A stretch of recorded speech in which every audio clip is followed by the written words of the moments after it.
bienvenue à tous et je vais tout de suite laisser la parole à Alain Lamassoure.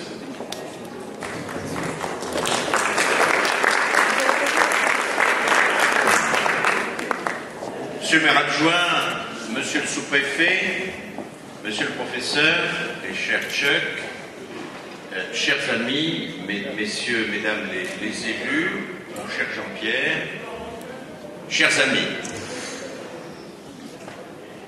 c'est pour moi un très grand plaisir, un très grand honneur de participer à cette cérémonie et d'être celui qui, au nom de la République, va honorer en votre présence le professeur Charles O'Brien. Dans la biographie officielle de Charles O'Brien ne figure pas sa date de naissance à New Orleans. Voilà quelque chose d'étonnant.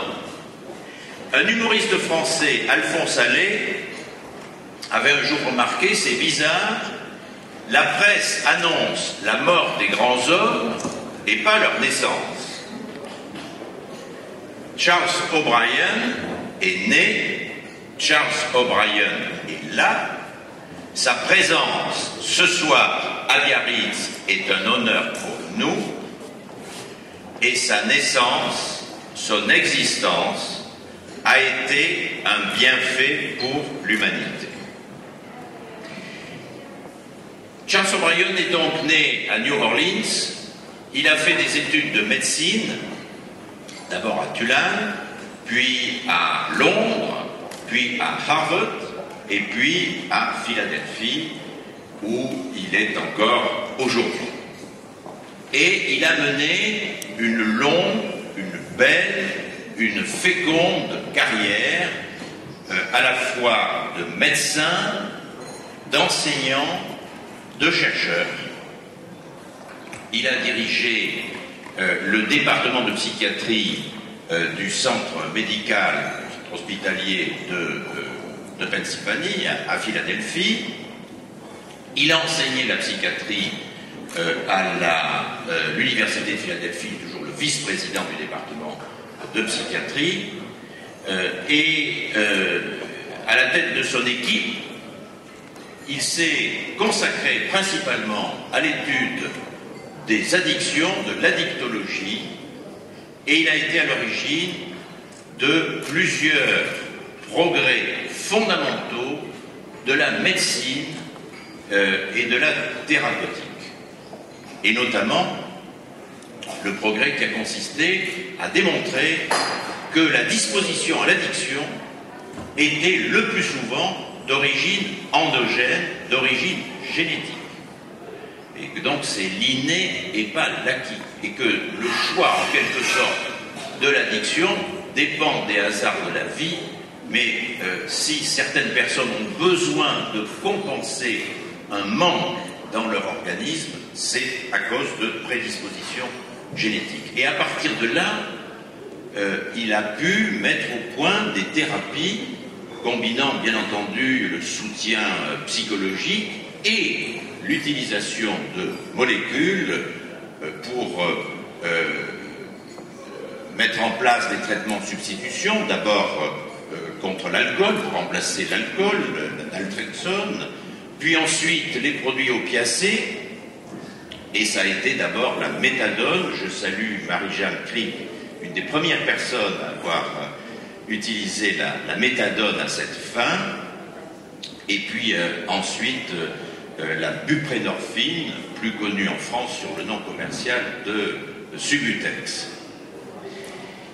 Et il a notamment, par ses recherches, montré qu'un produit comme la méthadone, non seulement pouvait servir de produit de substitution, et donc sauver des vies, puisque ceux qui avant se shootaient à l'héroïne peuvent consommer un produit de substitution par voie orale, mais aussi le produit avait des effets positifs sur l'infection virale proprement dite. Ces travaux ont donné lieu à d'innombrables publications, et donc je ne vais pas vous donner la liste des 5 à 600 publications dans les meilleures revues scientifiques médicales du professeur O'Brien, parce que la liste est plus longue même que le palmarès de ses compatriotes Tiger Woods au golf ou Pete Sampras au tennis. Mais ces recherches lui ont valu beaucoup de récompenses et d'honneurs et de promotions. En 1991, il a été introduit à l'Institut de médecine de la prestigieuse Académie des sciences américaine, et il a reçu beaucoup de prix tels que le prix Jelinek, et un de ceux, probablement celui auquel il attache le plus d'importance, c'est le prix de docteur honoris causa remis par l'université Bordeaux 2 Victor Ségalen, dont quelques-uns des meilleurs représentants sont présents ici. Ce sont d'ailleurs, et je vais y revenir, des élèves, des disciples et tous des amis de Chuck O'Brien. En même temps, Chuck O'Brien a conseillé des responsables politiques au niveau des États, au niveau fédéral américain. Nous évoquions tout à l'heure en aparté ces liens avec Joseph Biden, l'actuel vice-président des États-Unis, dont il a été un conseiller il y a quelques années. Et c'est pour moi l'occasion de rendre hommage au monde universitaire, de l'enseignement supérieur et de la recherche américain. Lorsque nous comparons les systèmes français et les systèmes américains, vus de France, nous constatons que les États-Unis ont naturellement certains défauts. Il y a des moments où le système américain fonctionne plus ou moins bien, le système politique actuel est relativement bloqué, mais les universités américaines ont deux avantages par rapport aux nôtres. Premier avantage, les Américains font de la science. Trop souvent, nous faisons de la théologie. C'est-à-dire qu'aux États-Unis, la science, ça consiste à observer les phénomènes, à essayer de les reproduire. Quand il s'agit de trouver des traitements à des maladies, d'essayer des molécules ou des thérapies, et puis il y en a qui marchent, on les applique, il y en a qui ne marchent pas, on y renonce. C'est l'observation de la nature qui décide, et l'observation des résultats d'expérience, si la thérapie, si le médicament est bon ou pas. En France, naturellement, on le prend en compte, mais pas uniquement. Il y a des marqueurs. Et donc, nous sommes très attachés à la laïcité, nous disons laïque, mais nous réintroduisons des débats religieux dans beaucoup de domaines. Alors, c'est vrai dans le domaine, certains domaines universitaires, c'est vrai naturellement dans l'activité politique et dans un certain nombre d'activités publiques. Et c'est une faiblesse de notre part. Et c'est un domaine dans lequel nous devrions regarder davantage ce que vous faites. Ça n'est pas un hasard si les meilleurs étudiants du monde entier continuent de vouloir venir se former dans les universités américaines. Deuxième avantage des universitaires américains, c'est le lien étroit avec les décideurs, et notamment avec les décideurs politiques. En France, ce sont deux mondes complètement cloisonnés. J'ai eu des responsabilités gouvernementales dans les domaines de la politique économique, dans les domaines du budget, dans le domaine de la fiscalité. Je n'ai pas pu m'appuyer sur des analyses scientifiques. Alors c'est des sujets sur lesquels nous sommes dans les sciences molles, c'est pas des sciences dures. On ne peut pas répliquer des expériences, rien n'est comparable. Il n'y a pas de test avec des effets placebo. Alors toute la politique n'est qu'un effet placebo. Mais néanmoins, il y a quand même des économistes, il y a des scientifiques, mais ils travaillent de leur côté ceux qui décident travaillent du leur, ce qui fait que dans ces domaines, la France, si on faisait une comparaison avec la médecine, on en est encore à une période intermédiaire de ce qu'était la médecine entre Louis Pasteur et Sir Alexander Fleming. Donc nous sommes encore des rebouteux et pas encore de véritables professionnels. Et donc je tenais à rendre cet hommage particulier à l'université américaine, à la science américaine. Alors maintenant la France. Parce que si Chuck, ce soir, est honoré, c'est bien entendu pour la qualité de ses travaux scientifiques, mais c'est aussi pour tout ce qu'il a fait pour la France. Entre Chuck O'Brien et la France, c'est une histoire d'amour. Je pense qu'il va nous en parler tout à l'heure. Alors cette histoire porte un prénom, Barbara, ici présente, et a donné des fruits. Charles Jr., Evan et Clint, qui est ici et qui prend des photos. Parce que Barbara est d'une famille acadienne, New Orleans, et Charles a toujours eu un sentiment particulier pour la France. Je crois qu'à 50 ans, il s'est mis à apprendre le français et il va nous donner tout à l'heure un exemple de la manière dont il s'exprime dans la langue de Molière.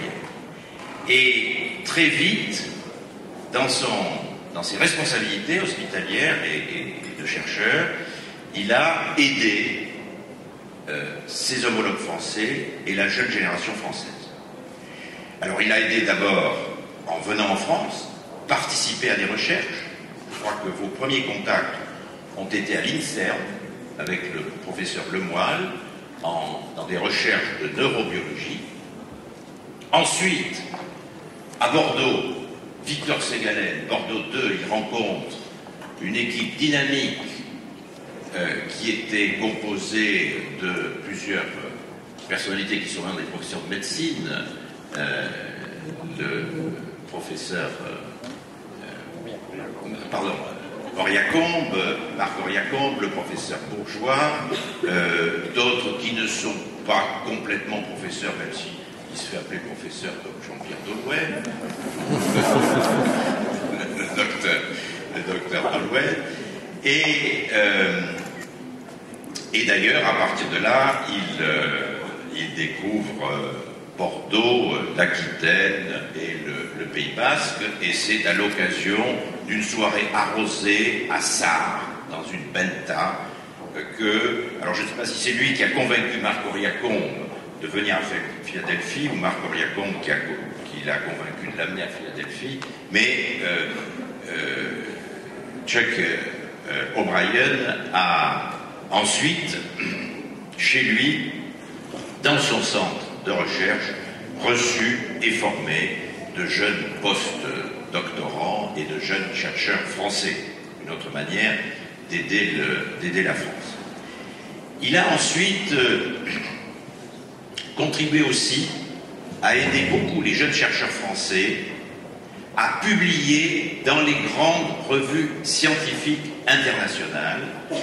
Faute de publication, on ne peut pas avoir un rayonnement et gagner sa réputation.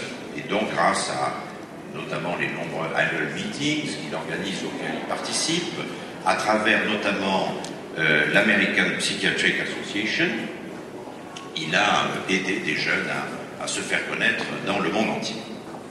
Et puis, il a aidé aussi des congrès comme celui-ci. Le congrès de l'Albatros, d'abord, du professeur Michel Reynaud et de son élève également présent, M. Amin Benyamin, que j'ai vu tout à l'heure, je ne sais plus où il est. Il se cache timidement au fond. Un congrès de psychiatrie qui se réunit chaque année à Paris, et puis le congrès DHS, qui a été créé pour la première fois en 1993 à Saint-Tropez et qui, après quelques années, a fait un basculement géographique. Je comprends que Jean-Pierre y a été pour quelque chose, monsieur le maire adjoint, de la côte méditerranéenne vers l'Atlantique. Le président Obama appellerait ça un pipeline. Et donc, depuis 2007, ce congrès se tient ici. Et il peut se tenir grâce à la fois à l'aide financière et scientifique de Chuck O'Brien. Et en particulier, mais vous en avez sans doute déjà beaucoup parlé ces jours-ci, Charles O'Brien vient présenter les derniers travaux du DSM, Diagnostic and Statistical Manual of Mental Disease, dont la publication récente a suscité un certain nombre de débats, ici ou là, notamment dans notre pays. Il préside le board en charge des addictions. Donc c'est une autre manière de nous aider, d'aider les jeunes Français. Il y a une autre manière. Tout récemment, c'est grâce à Chuck O'Brien que l'administration américaine a aidé financièrement le projet du GIP Esther au Vietnam. Jean-Pierre m'a dit que nos amis vietnamiens étaient participés à la conférence Rencontre THS. Ils sont là. Je salue le GIP Esther et tous les partenaires, donc les partenaires vietnamiens de Ho Chi Minh Ville, nos amis de Bissia, Arcaïs, Aguelech et Colina est au premier rang, naturellement l'université de Bordeaux 2, Médecins du Monde et l'université de Philadelphie. Grâce à l'intervention du professeur O'Brien, Madame Volkov, qui dirige le National Institute on Drug Abuse, de NIDA, a accordé une subvention de 2,5 millions de dollars sur 5 ans, ce qui est évidemment considérable, pour un programme de mise en œuvre de produits de substitution pour lutter contre l'héroïne, l'usage de l'héroïne et en fait le sida qui fait des ravages absolument dramatiques au Vietnam. Et parvenir au fond, dans ce pays en développement, mais qui est encore très en retard sur le plan médical, à des résultats comparables à ceux que nous avons obtenus, que vous avez obtenus ici. Et là, je me tourne notamment vers Jean-Pierre Doloued et toute son équipe et tous ses partenaires de Bissia. Il faut savoir qu'il y a une quinzaine d'années, le Pays Basque, notre Pays Basque, ici, était, avec la région parisienne, la région de France la plus infectée par le sida. Et que grâce aux produits de substitution, aux thérapies mises en œuvre, sur vos recommandations et à partir de votre exemple, aujourd'hui, au contraire, c'est une des régions de France où nous avons les meilleurs résultats. Et c'est là-dessus que je voudrais insister et terminer. Nous vous devons un grand merci, monsieur le professeur, parce que vous avez conseillé le gouvernement américain, vous avez aidé un certain nombre de jeunes chercheurs et médecins français, mais vous avez aussi conseillé les autorités françaises. Et je peux apporter personnellement le témoignage que si, à l'initiative d'un certain nombre de pionniers ici présents, dont Jean-Pierre, qui du coup est devenu, a reçu le prix d'honneur du citoyen européen en 2009, nous avons pu introduire les thérapies, les produits de substitution, c'est grâce à votre caution scientifique et à l'appui public que vous avez donné au moment où le gouvernement de l'époque en a eu le projet.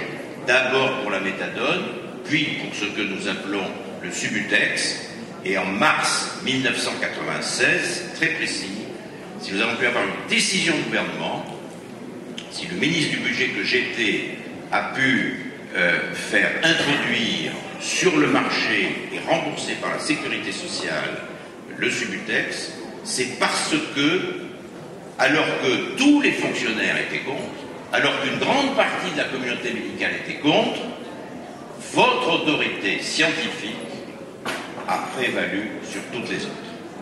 Et les résultats que nous avons obtenus grâce à vous ont permis de sauver des dizaines de milliers de vies. Et donc, quand je disais tout à l'heure que l'action, la personnalité et l'action de Chuck O'Brien ont été un bienfait pour l'humanité, ça n'était pas une exagération gasconne. Et donc, ce soir, c'est le grand homme de science, c'est le médecin, c'est l'enseignant, c'est le chercheur, c'est l'humaniste que nous voulons honorer, mais aussi c'est le grand ami de la France que la République française, en votre présence, honore. Et c'est pourquoi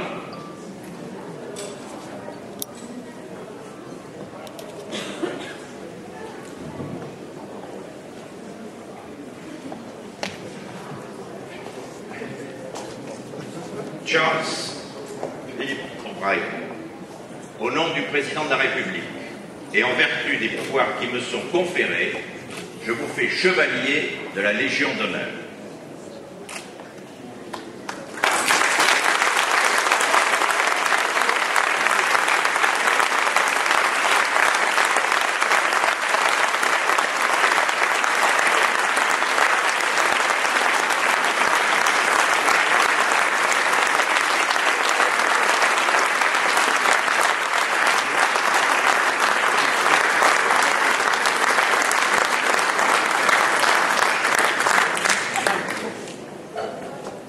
Monsieur le ministre et mes chers amis, les autres scientifiques et tous les officiers ici, je suis presque speechless.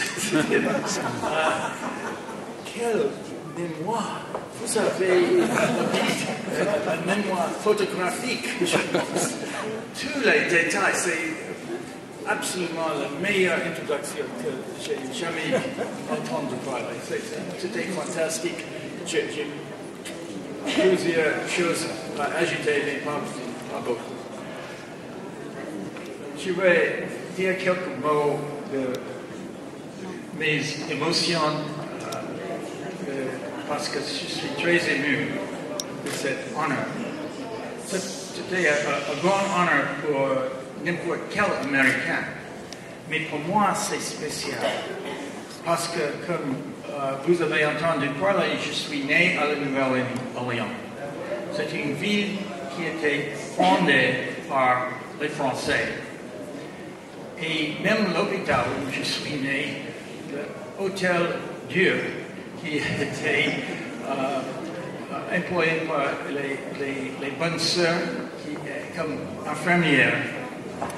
Et toutes les rues, même l'anglais, une espèce de franglais dans la Nouvelle-Orléans.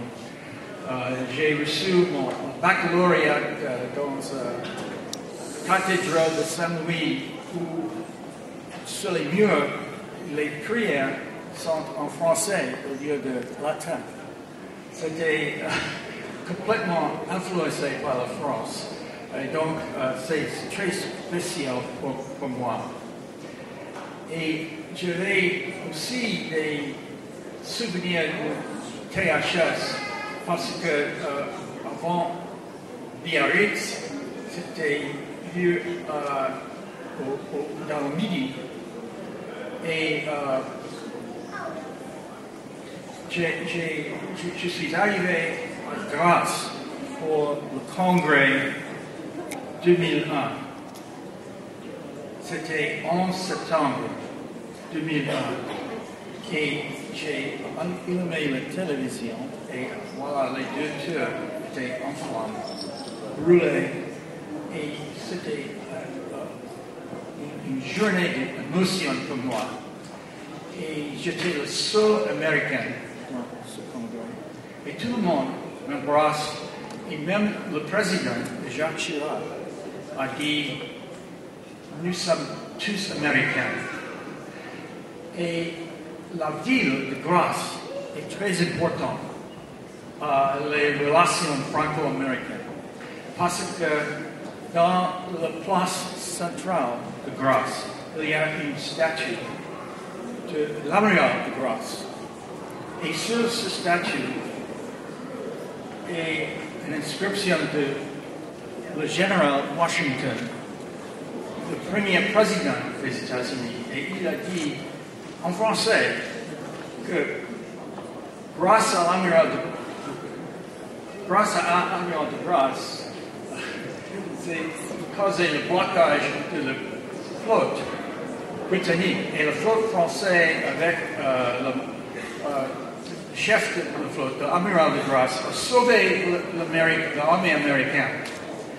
Et sans la flotte française, il n'y a pas d'Amérique. Le pays n'existe pas.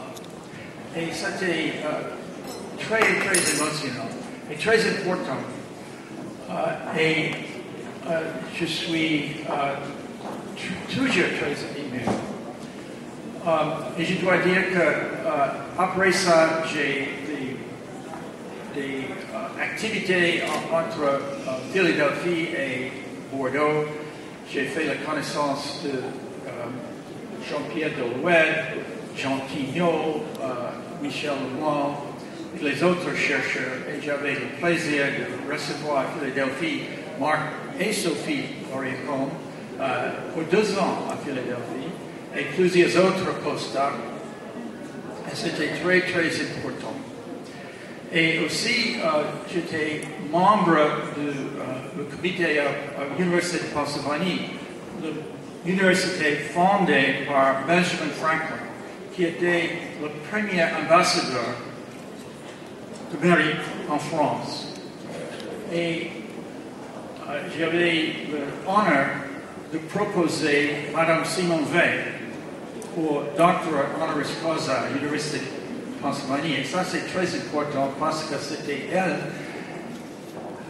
Elle a fait beaucoup de choses pour l'humanité, mais aussi pour la France. Comme ministre de la Santé, elle a commencé le programme de méthadone.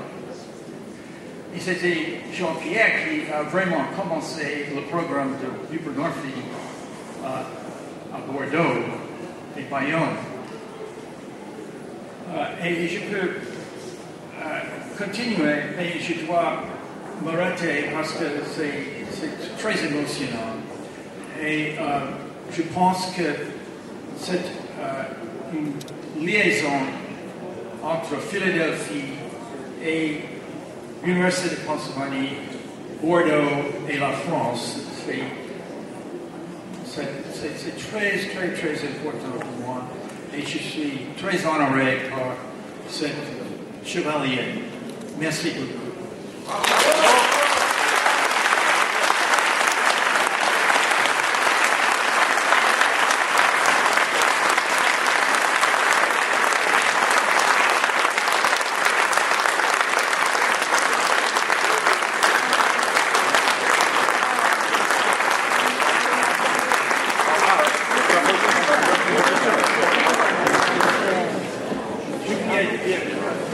Ma femme était une vraie acadienne et sa mère a parlé français comme langue maternelle.